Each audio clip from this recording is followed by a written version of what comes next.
สวากขาโตภะคะวะตาธัมโมพระ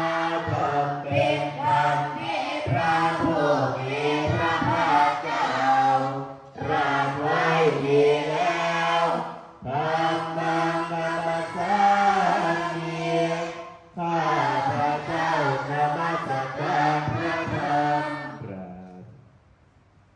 สุปฏิปันโนภะคะวะโตสาวกสังโฆพระสงฆ์สาวกของพระผู้มีพระภาคเจ้าปฏิบัติดีแล้วสังฆังนามามิข้าพระเจ้านอบน้อมพระสงฆ์หันธรรมยังพุทธัสสะภะคะวะโตปุปภาคณมกรังกโรมาเสนะโมตัสสะภะคะวะโตขอนอบน้อมแด่พระผู้มีพระภาคเจ้าพระองค์นั้นอะระหะโตเป็นผู้ไกลจากกิเลส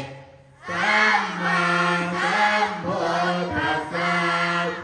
ตรัสรู้ชอบได้โดยพระองค์เองนะโมตัสสะภะคะวะโตขอ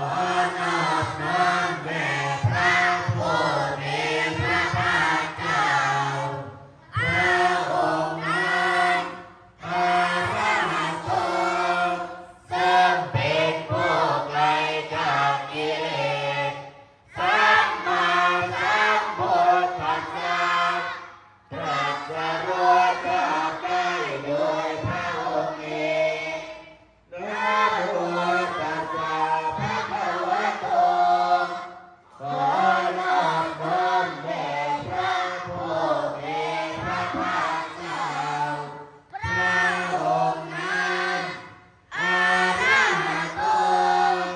ซึ่งเป็นผู้ไกลจากกิเลสสัมมาสัมพุทธัสสะตรัสรู้ชอบได้โดยพระองค์เองอิติปิโสภะคะวะ